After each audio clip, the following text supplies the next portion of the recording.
Do you need a victory?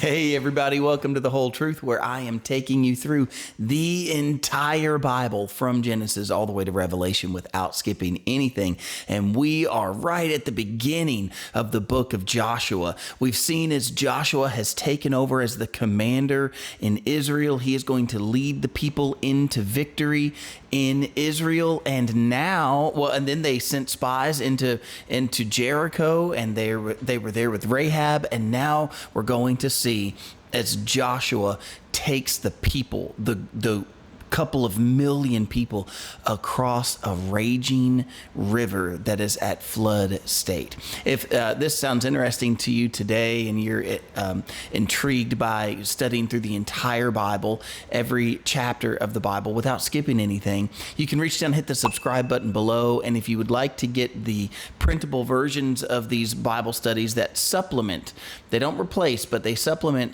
with the videos, you can get those over at Patreon. So that's patreon.com/thewholetruth, and you can go to thewholetruthbiblestudies.com, and there you will find all the videos in one convenient location and all of that stuff. Okay, so grab your Bibles. The most important thing in this channel and in our study is that we actually get into the Bible. That's really the mission that I'm on, is to get as many people into God's Word as possible. So go grab your Bibles, open them to Joshua chapter 3, and let's read a little bit, and then we'll talk a little bit about this victory that we're going to see Israel have. It's not a victory in battle, it's a victory of crossing over the Jordan.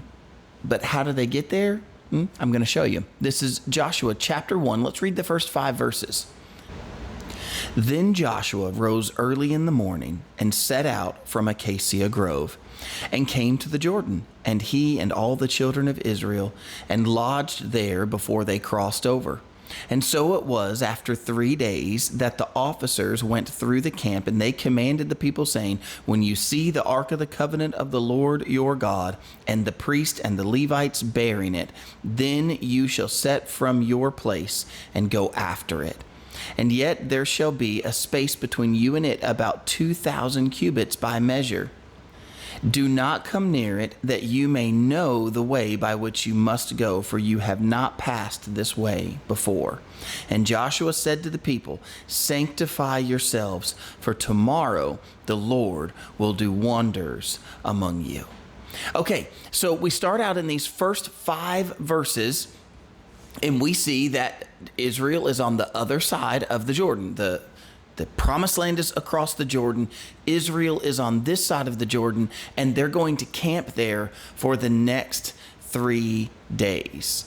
And Joshua is telling the people, prepare yourselves. Prepare. Notice how he says it. Let's just look at it one more time. As they lodged there, so after 3 days, the officers went through the camp, and they commanded the people, saying, when you see the ark of the covenant of the ark of the Lord your God, and the priest and the Levites bearing it, then you shall set from your place and go after it. So in other words, wait here until you see this ark of the covenant that's gonna go through. And then notice what Joshua said in verse 5. Well, there's a space that's going to be left between them and the ark. Don't immediately get up and chase after the ark.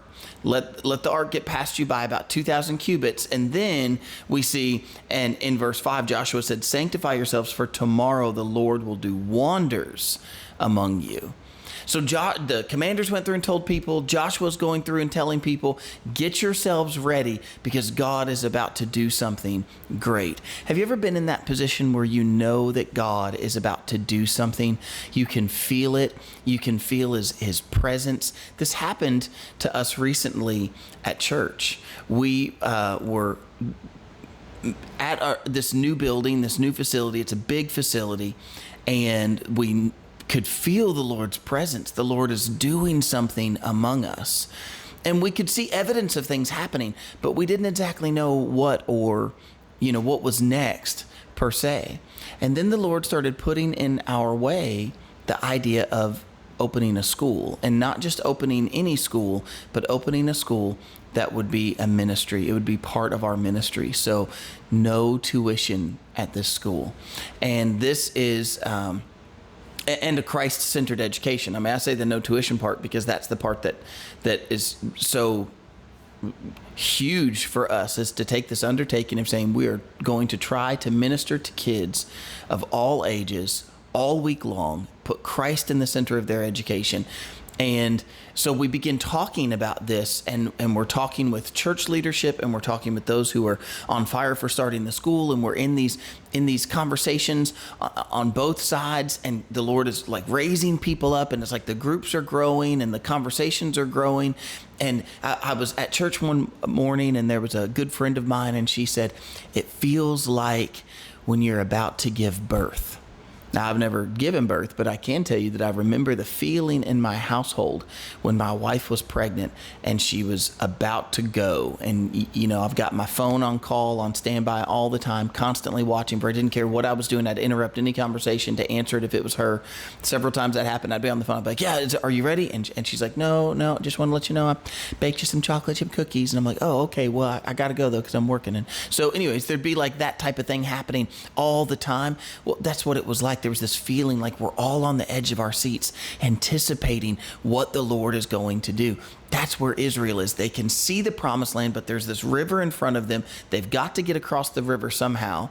They're not building boats. They're not trying to set up a dam of some sort. They're not trying to build a bridge. Instead, they're waiting on the Lord. Now, I'm not saying that there's never a time for action. There are times that God calls you to action.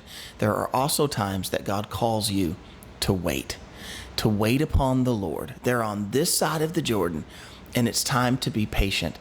And what do they do in that time of patience, in that waiting? Now, I hope that you all who know me, and I hope that you all who are in this ministry and going along this journey with me, I really hope that you will hear this. They're supposed to sanctify themselves. Waiting on the Lord doesn't mean do nothing. Waiting on the Lord included sanctify yourselves. You can see that the Lord is getting ready to do something, but he's not doing it yet.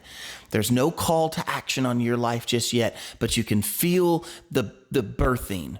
You can feel something happening. You know that he is there. Then sanctify yourself. For you today, that's prayer. That's fasting. That's being involved with God's people.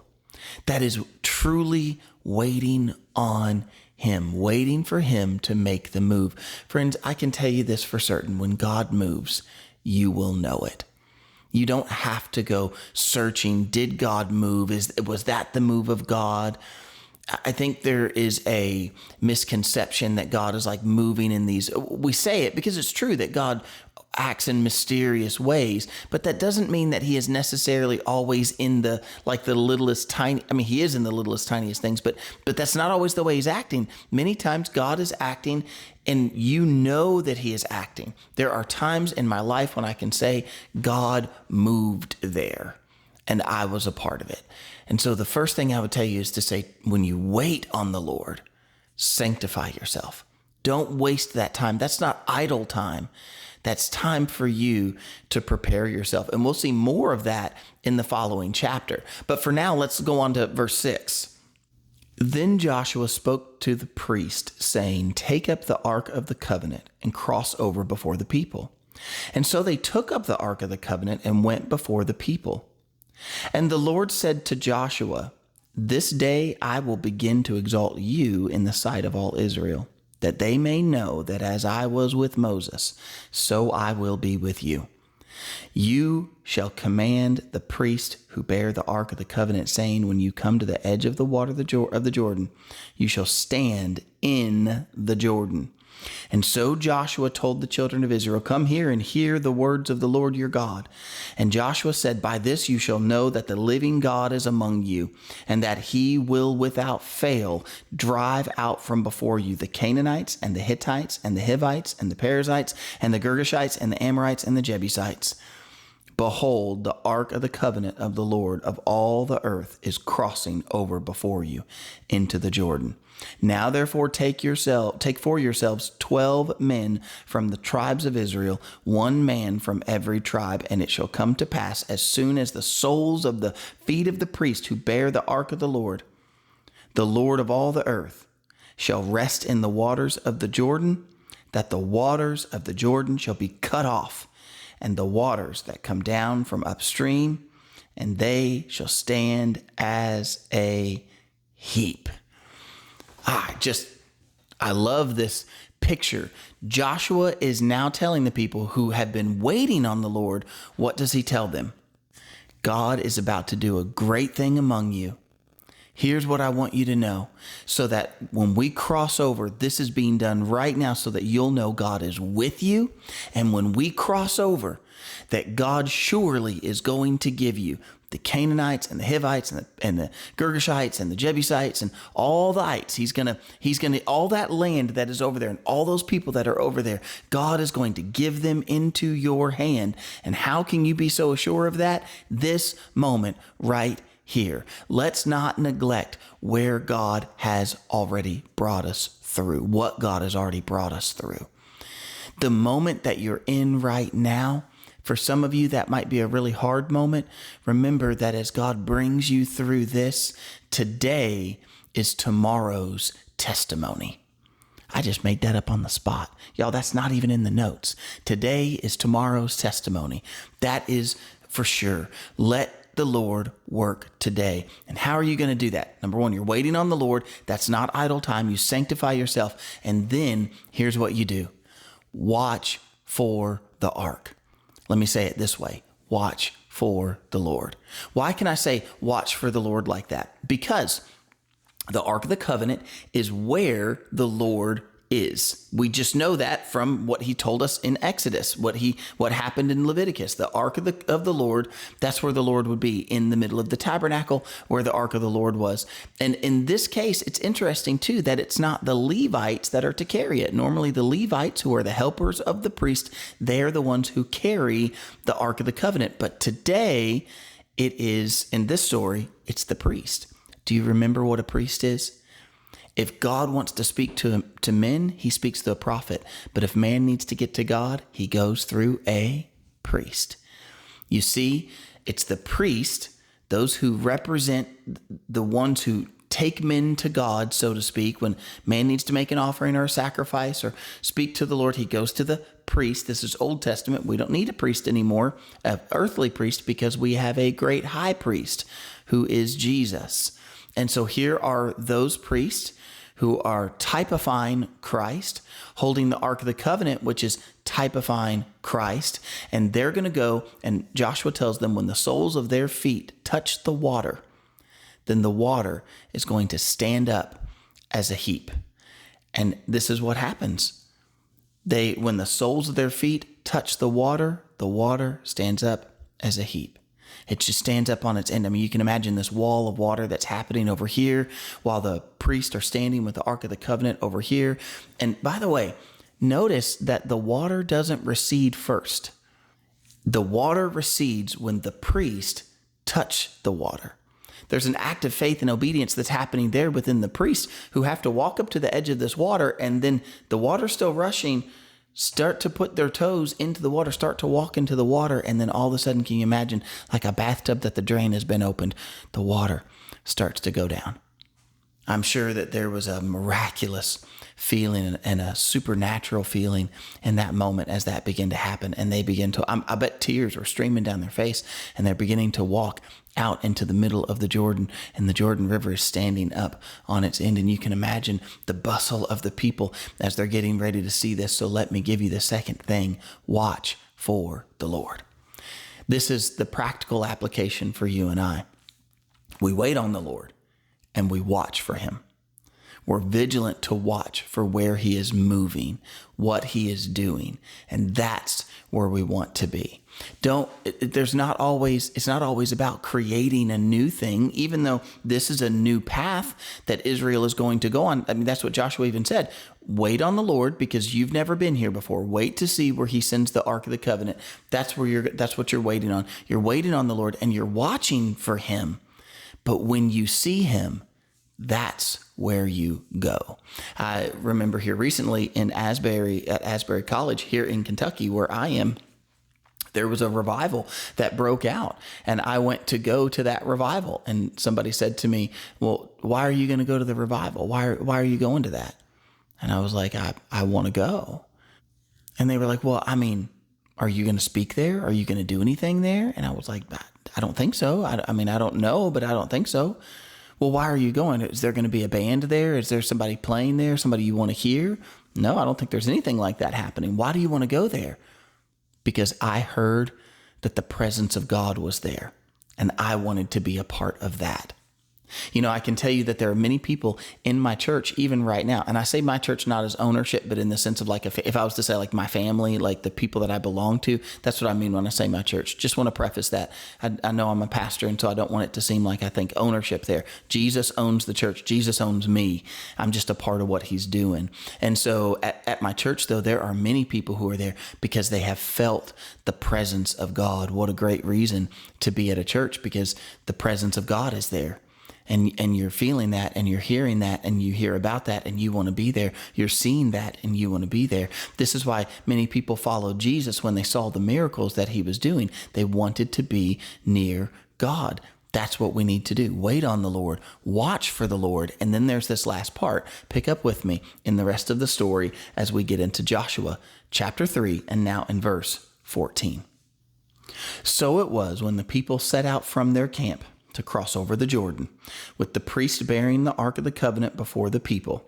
And those who bore the Ark came to the Jordan, and the feet of the priest who bore the Ark dipped in the edge of the water, for the Jordan overflows all its banks during the whole time of harvest, that the waters which came down from upstream stood still and rose in a heap very far away at Adam, the city that is beside Zaratan.